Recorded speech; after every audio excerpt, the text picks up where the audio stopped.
RSS ने सदा देश को बांटने का काम किया है। वो सांप ही तो हैं, क्या गलत बोला है? मल्लिकार्जुन खड़गे ने जहरीला सांप का बयान दिया। वो जहरीला सांप कह रहे हैं, आप किसी एक पर्सनल आदमी के ऊपर तो नहीं कह रहे हैं, लेकिन विश्वा जी क्या कर रहे हैं, पर्सनल हमारे राष्ट्रीय अध्यक्ष के खिलाफ बोल रहे हैं। बीजेपी को जहरीला सांप बोल देना, गुजरातियों को अनपढ़ बोलना। देखिए, अब इस बात के लिए तो मैं ये कहूँगी कि बयानबाजी तो होती रहती है। तो मल्लिकार्जुन खड़गे जी को भी माफी मांगनी चाहिए, क्योंकि बयानबाजी उनकी तरफ से भी हो रही है। जब वो जहरी बोल रहे हैं वो सबके लिए, तो जहरीले सांप को जहरीला सांप ही कहा जाएगा ना मैम, उसको ये थोड़ी ना बोला शाकाहारी है। ये धरना प्रदर्शन क्यों हो रहा है, आप बताएंगे? ये धरना प्रदर्शन इसलिए हो रहा है, हमारे कांग्रेस पार्टी के राष्ट्रीय अध्यक्ष श्री मल्लिकार्जुन खड़गे जी को, जो कि एक बहुत बड़े संवैधानिक पद पे हैं और एक राष्ट्रीय पार्टी जो देश में आज़ादी से पहले की है, एक मुख्यमंत्री जो कल का मुख्यमंत्री है, जिसका जन्म भी मुझे लगता है जब मल्लिकार्जुन खड़गे जी एमएलए हुआ करते तब तो उनका जन्म हुआ है, वो राष्ट्रीय अध्यक्ष के खिलाफ ऐसे अपशब्द यूज कर रहे हैं और बहुत ही निंदनीय शब्दों का वो प्रयोग कर रहे हैं। हम चाहते हैं, पूरी कांग्रेस पार्टी ये मांग करती है कि तुरंत प्रभाव से वो माफी मांगे और अपने शब्द वापस ले। लगातार मल्लिकार्जुन खड़गे की तरफ से भी बयानबाजी हो रही है, जैसे कि जहरीला सांप बोल देना बीजेपी को, आरएसएस को, तो इस चीज़ को लेकर क्या? नहीं, अभी मल्लिकार्जुन खड़गे जी जो भी बातें बोली है वो हमने, ये सारी बातें हुई है, हमारे कांग्रेस पार्टी के राष्ट्रीय स्पोक पर्सन हैं पवन खेड़ा जी, उन्होंने कुछ मांगे रखी है। लोकतंत्र है, कोई भी मांग कर सकता है कि ये कागज हमें लगता है कि गलत है, आप इसकी जांच कराइए। जांच करने के बजाय वो एफआईआर करते हैं, ये कहाँ का लोकतंत्र है? ये तो गोली तंत्र है, बंदूक तंत्र है, पैसा तंत्र है। तो ये बताइए, लगातार जो मल्लिकार्जुन खड़गे ने जहरीले सांप का बयान दिया, उसके बाद उनके ऊपर इलेक्शन कमीशन ने कार्रवाई भी की, तो क्या कहेंगे? नहीं, वो जहरीला सांप कह रहे हैं, आप किसी एक पर्सनल आदमी के ऊपर तो नहीं कह रहे हैं, लेकिन ये विश्वा जी क्या कर रहे हैं कि पर्सनल हमारे राष्ट्रीय अध्यक्ष के खिलाफ बोल रहे हैं। पर्सनल बातें तो नहीं है कोई, वो तो पर्सनल अटैक कर रहे हैं। ये राजनीति है, लोकतंत्र है, आप इसकी गरिमा को बनाए रखिए। कांग्रेस पार्टी इतने सालों से गरिमा बनाए रखी है, लेकिन अब आके 2014 के बाद में राजनीति पूरी बीजेपी ने बदल दी है। पवन खेड़ा की तरफ से जो बयानबाजी हुई उसे लेकर? नहीं, पवन खेड़ा की कोई बयानबाजी नहीं। पवन खेड़ा जी कह रहे हैं, कल भी उनका बयान आया कि मेरे घर पे पुलिस गई है, एफआईआर की है, उनकी बहन जो स्वर्गवासी हो चुकी है, उनका कुछ सामान था वो पुलिस लेकर जा रही है। ये तो सरासर चोरी है एक तरह से। भाई उन्होंने किसी चीज़ की मांग की है, मैं फिर अपना सब दोहरा रहा हूँ कि लोकतंत्र है, लोकतंत्र में हर आदमी को बोलने की आज़ादी है, हिंदुस्तान में किसी भी जगह रहने की आज़ादी है, अपना स्वतंत्र तरीके से अपना खाने की आज़ादी है, पहनने की आज़ादी है। तो किसी चीज़ की मांग कर रहे हैं कि ये चीज़ें गलत है, आप उसको प्रूव कीजिए सही है। पवन खेड़ा के ऊपर, खड़गे जी के ऊपर जो बयानबाजी हुई है हेमंत बिस्वा की तरफ से, तो आप क्या कहें? देखिए, मेरे हिसाब से तो ये है कि जो सरकार है, एक तो वो बुजुर्ग है, बुजुर्ग के नाते भी किसी अपलप्स का प्रयोग होता है, वो गलत है। नहीं तो अगर माफ़ी मांगने के लिए अगर यहाँ कोई बात हो रही है तो उस बात को, मुद्दे को, वो इतना बड़ा इशू बनाना नहीं चाहिए। सरकार को माफ़ी मांग लेनी चाहिए, ये छोटा सा मुद्दा है, कोई इतनी बड़ी इशू नहीं है। और रही बात ये है सरकार की, सरकार को देखो, ये जब से गवर्नमेंट आई है बीजेपी, नाना प्रकार की बातें हो रही हैं, कभी संविधान को लेके हो रही है, कभी बाबा साहब की मूर्ति को लेके होती है जो पार्लियामेंट से हटाई गई है। मतलब ये दलितों के साथ ही क्यों है ऐसा, ये प्रश्न होता है। कि चलो खड़गे जी का तो बात की है, बाकी जब बाबा साहब की पार्लियामेंट से मूर्ति हटाई थी वो भी मुद्दा था, यहाँ धरना प्रदर्शन हुआ था। कभी हिंदू राष्ट्र को लेके बात होती है, जब दलित को तुमने मतलब चौथी श्रेणी में रखा ही है, पहले ही बांट रखा है, तो इस मुद्दों को बार बार करने से मेरा हिंदू राष्ट्र बनना चाहिए? मेरे ख्याल से तो नहीं बनना चाहिए। क्यों? क्योंकि देखिए, यहाँ पे पहले ही वर्ण व्यवस्था हो रखी है, तो अगर हिंदू कहाँ से छांटोगे आप, किस में से छांटोगे आप? ऐसी को तो हिंदू मानते नहीं हो। जो दलित तो हिंदू होता है? नहीं होता मैडम। क्यों? अगर ऐसा हिंदू होता ना तो उसके साथ में इतनी सारी जो घटनाएं घटित होती हैं वो नहीं होती। ठीक है, अगर ये राष्ट्र के हिसाब से देखो तो ये दलित वर्ग को जो अलग रखते हैं उनका अपमान होता है, कभी आरक्षण के लेके होता है, कभी उसको लेके होता है। तो ये आरक्षण मिल पा रहा है ना दलित को? देखो, दलित को मिल रहा है और जो वो है उसमें तो नहीं मिल रहा ना। जो ये ओबीसी, एससी, एसटी और ये अल्पसंख्यक, ये सभी एक ही है। नहीं, मेरा मानने से तो यही है। बाकी तो फिर ये है कि अब दलित के साथ जो होता है वो गलती होती जो बयानबाजी है वो मल्लिकार्जुन खड़गे की तरफ से भी लगातार हो रही है, जैसे बीजेपी को जहरीला सांप बोल देना और गुजरातियों को अनपढ़ बोलना, तो इस चीज़ को लेकर है। देखिए, अब इस बात के लिए तो मैं ये कहूँगी कि बयानबाजी तो होती रहती है, मगर एक जो वरिष्ठ नेता हैं हमारे राष्ट्रीय, वो हैं खड़गे जी, उनके लिए ऐसे अपशब्दों का प्रयोग करना ये तो गलती है। लेकिन एक अब राहुल गांधी जी के लिए भी होता रहता है, उनकी मदद के लिए होता रहता है, नहीं होता है कि नहीं होता, महिलाओं के लिए होता है, कितनी बार होता है ये। लेकिन एक तरफ गुजरात की जनता को सीधा ही अनपढ़ कह देना, ये कौन सी बात है? अब इसके लिए तो अब मैं क्या बोल सकती हूँ, बाकी ये है कि मैं तो यही कहूँगी कि ऐसा जो बयान जो है खड़गे जी के प्रति, ये मेरे को मतलब शर्मसार बात लगी है हेमंत जी की तरफ से। इनको करना चाहिए कि भाई माफ़ी मांग लेनी चाहिए। सर आप आप क्या बोलना चाहूँगा, बताओ। इस धरना प्रदर्शन को लेकर ये जो हो रहा है, इस चीज़ को लेकर मैं इस चीज़ को लेकर मैम यही बोलना चाहता हूँ कि अगर अगर मैं किसी बड़े व्यक्ति को, या हमें ये संस्कार दिए गए हैं कि अगर हम गलती से भी किसी को भी अगर हम अब्द शब्द बोल देते हैं, हम उसकी माफ़ी मांग सकते हैं। बट इनके अंदर इतना अहंकार है कि ये कहने का दम रखते हैं पर माफ़ी मांगने का नहीं रखते। क्यों नहीं रखते आप? यानी कि जो आप हमारे राष्ट्रीय अध्यक्ष जी को जो बोल रहे हो, है ना, मतलब आप अपने घर में भी ऐसे बिहेवियर रखते होंगे। जब ये ऐसा बिहेवियर रख रहे हैं तो फिर ये आम पब्लिक के साथ क्या करेंगे? मेरे बस यही है कहना कि उनको माफ़ी मांगनी चाहिए। गलती हुई है, एक्सेप्ट करो गलती। कोई बाबा साहब कहते हैं कि अगर आपसे गलती हुई है, अगर आप उसको झुक के बोलते हो कि मेरे से गलती हुई है, तो वो झुकाव नहीं कहते, उसको बड़ा इंसान बोलते हैं। तो आप बड़े बन जाओ। अगर आप ये सोचते हो कि मैं देश चला रहे हैं, हमारी सरकार इतनी अच्छी है, तो आप झुक के माफ़ी मांग लो। हम बात ही खत्म कर देते हैं, हम नहीं करेंगे धरना प्रदर्शन किसी चीज़ का। तो मल्लिकार्जुन खड़गे जी को भी माफ़ी मांगनी चाहिए, क्योंकि बयानबाजी उनकी तरफ से भी हो रही है। बयानबाजी मैम, एक छोटी सी चीज़ बताओ, अगर एक कुछ भी है, अगर इंसान को अगर हम पिंच करेंगे तो वो ना कुछ तो बोलेगा। वो तो लड़ नहीं सकते ही नहीं है, वो इसलिए कुछ नहीं कह सकते क्योंकि उनको भी अपनी उम्र का और अपनी जिस पोस्ट पे उसको गरिमा रखनी चाहिए, इसलिए वो उनसे ज़्यादा बोल नहीं रहे। जो भी है बस एक बड़े के नाते उनको समझा रहे हैं अपनी बातों में कि जो भी तुमने बोला गलत बोला है, और वो गलत बोला है। अभी जब जैसे मल्लिकार्जुन खड़गे का जब बयान आया जहरीला सांप, तो लगातार बीजेपी के जो प्रवक्ता हैं, जो नेता हैं, वो भड़के FIR भी की गई, इलेक्शन कमीशन की तरफ भी जाया गया। तो क्या कहेंगे इस चीज़ को लेकर? और कहा कि वो माहौल ख़राब करने का काम कर रहे हैं, वो मुस्लिम कम्युनिटी को भड़का रहे हैं, क्योंकि जो उनकी बयानबाजी थी। मैम आप ये बोल रहे हो जहरीला सांप, वो उनने इसलिए कहा, एक सेकेंड, है ना, वो उनने इसलिए कहा है कि वो जहरीला सांप, जब वो जहरी गोल रहे हैं वो सबके लिए, तो जहरीला सांप को जहरीला सांप ही कहा जाएगा ना मैम। उसको ये थोड़ी ना बोला शाकाहारी है, जहर गोल, मतलब बातों का जहर, जो बातों का जहर गोला जा रहा है। अगर हमें पता है कि ये इंसान हमारे लिए ख़राब है, वो बोलने से भी नहीं रुक रहा, तो उनको यही तो कहा जाएगा जहरीला सांप। बस उनने हम कुछ गलत कहते हैं तो उसके लिए हम क्या बोलेंगे कि आप तो जहरीली बातें कर रहे हो। उनका पूरा बयान था कि जो नमाज है, अगर हम नमाज पढ़ रहे हैं और बीच में अगर कोई जहरीला सांप आ जाता है तो नमाज छोड़ दो और पहले उस जहरीले सांप को मारो।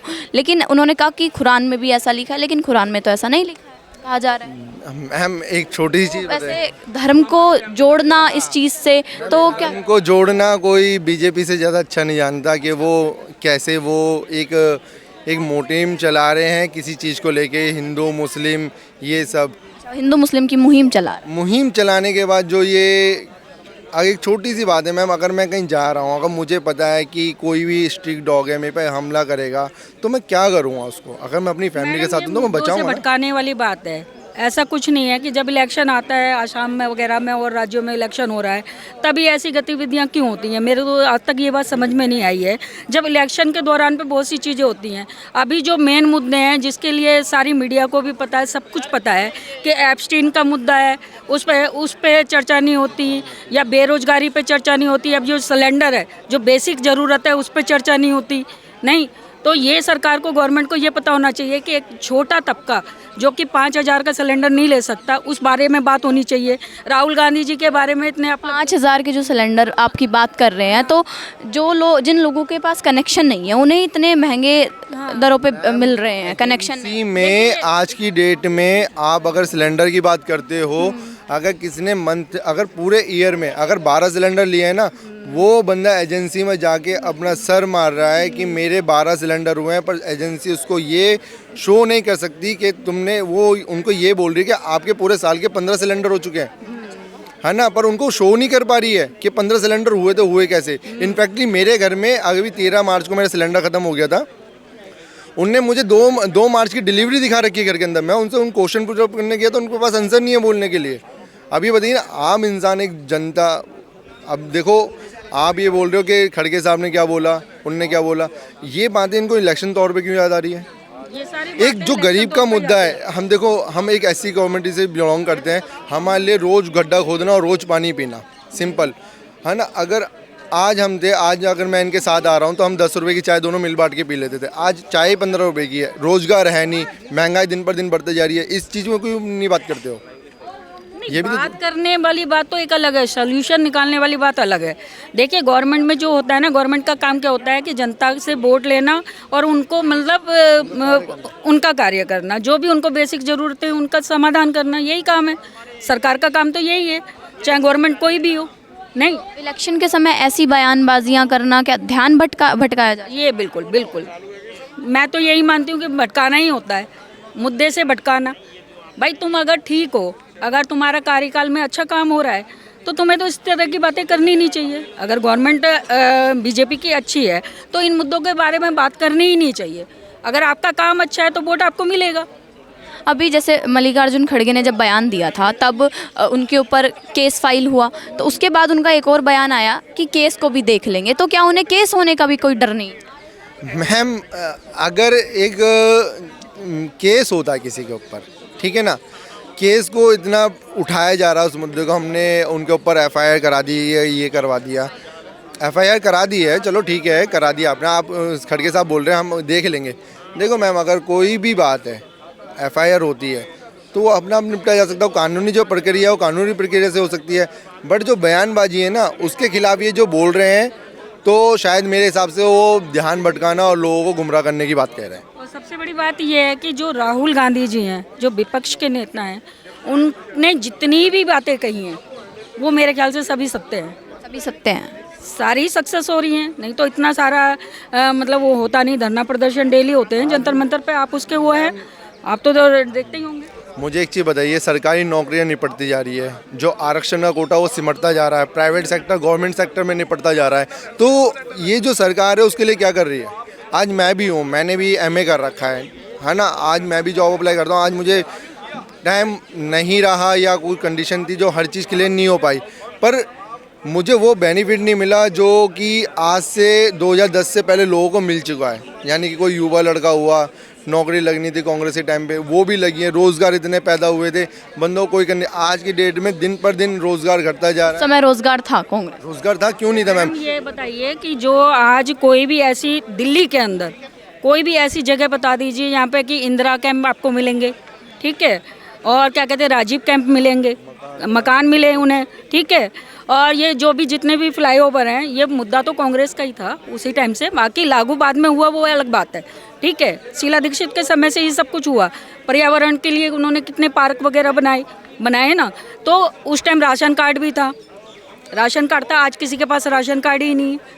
जिनके मतलब सैलरी का थोड़ा सा भी अप है वो उसको राशन नहीं।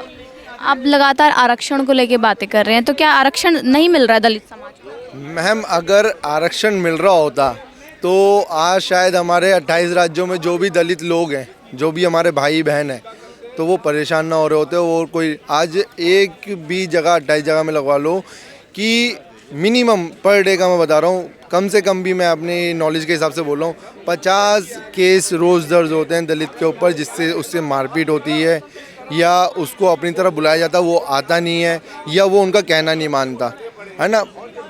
यही चीज़ है कि बंदा बढ़े तो बढ़े कहाँ से, अगर उठे तो उठे कहाँ से। जब उठने की कोशिश करते हैं तो वो दबा दिया जाता है। आज तक मुझे नहीं लगता, देखो 80% पॉपुलेशन इस वक्त सिर्फ एक दलित समाज की है, जो दलित समाज जो लेके चला है।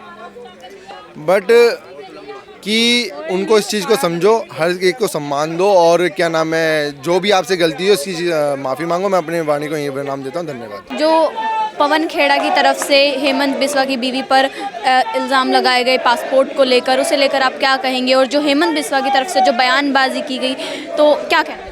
मैं सिर्फ इतनी सी बात कहूँगी कि अगर हमारे प्रवक्ता माननीय श्री पवन खेड़ा जी ने हेमंत बिस्वा भी पे इल्ज़ाम नहीं लगाए, उन्होंने कहा इन संपत्ति के बारे में उनसे पूछा गया तो उनको स्पष्ट करना चाहिए था। वो अगर इतना बुखला गए हैं, उनका मानसिक संतुलन सिर्फ इन शब्दों से बिगड़ चुका है, तो हमें समझ जाना चाहिए कि कहीं ना कहीं गड़बड़ है। अगर वो ये इतनी बात कर रहे हैं कि हम कांग्रेस के नेताओं को जेल में डाल देंगे, तो हमें ये भी समझ जाना चाहिए कि जो पवन खेड़ा जी ने बोला है वो गलत नहीं बोला है।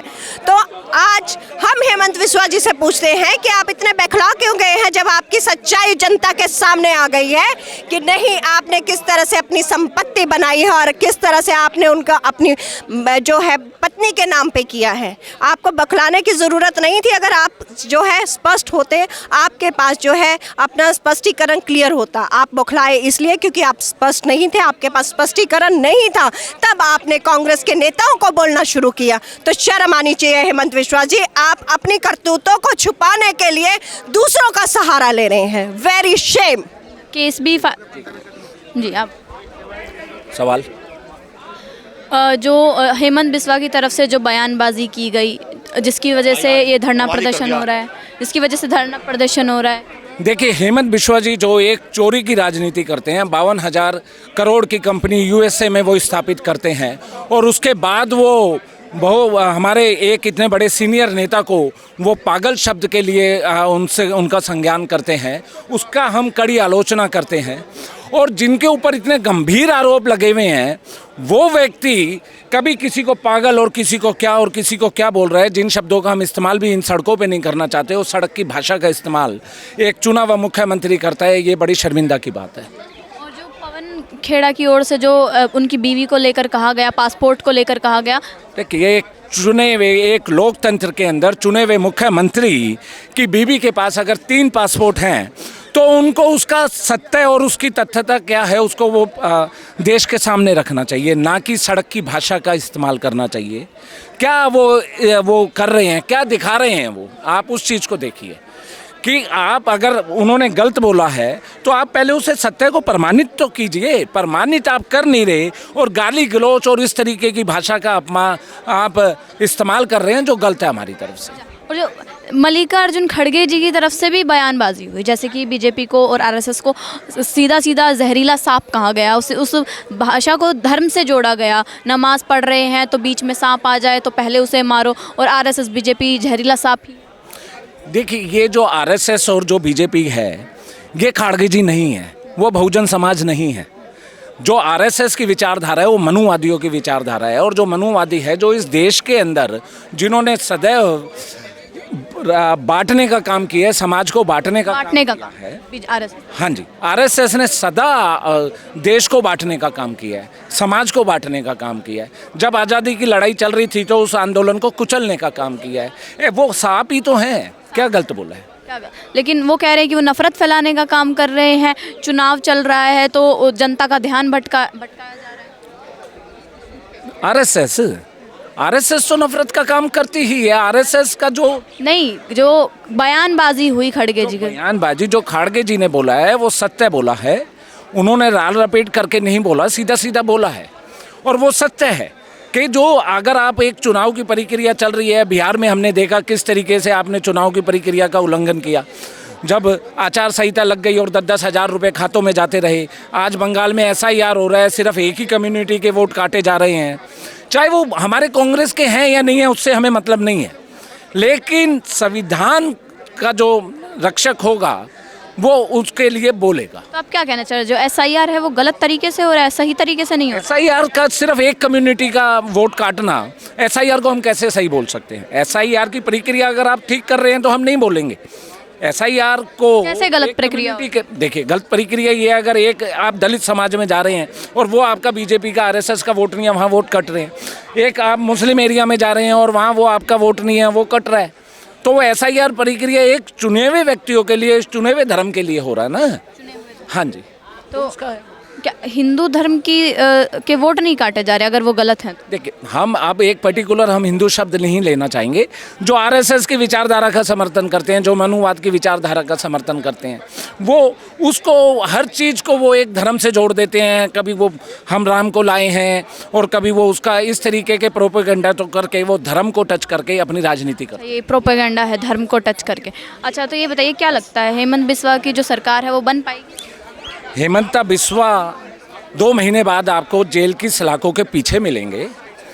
और ये जो मुख्यमंत्री है ये भागने की तैयारी कर रहे हैं। ये अपनी पूरी की पूरी इनका परिवार जो 3 पासपोर्ट लिए बैठा है, हाँ जी, जिसमें से 2 मुस्लिम देशों के हैं। 52,000 की कंपनी इनकी यूएसए में पाई जा रही है। एक चुने हुए मुख्यमंत्री के पास हमारा सवाल है सीधा सीधा, 52,000 करोड़ रुपए आए कहाँ से भाई?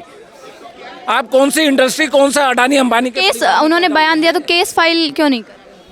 किस चीज़ का केस फाइल करना? पासपोर्ट को लेकर कंपनी पासपोर्ट को लेके हमारा काम है ये चीज़ें देश के सामने लाना। सरकार हमारी नहीं है, सरकार इस पे संज्ञान लेना है। आज अगर यही पासपोर्ट किसी कांग्रेस के मुख्यमंत्री के पास होता तो अभी तक ईडी सीबीआई पहुंच गई होती। केस दर्ज तो करा सकते हैं। केस दर्ज हम नहीं करा सकते, वो सरकारों का काम है। वहाँ असम के अंदर उनकी सरकार है, केंद्र के अंदर बीजेपी की सरकार है, दोनों जगह बीजेपी की सरकार है, तो बीजेपी करे उस काम को, सामने लाए, वो काम उनका है। विपक्ष का काम सवालों को उठाना है, हम वो बड़ी मजबूती से उठा रहे हैं। धन्यवाद।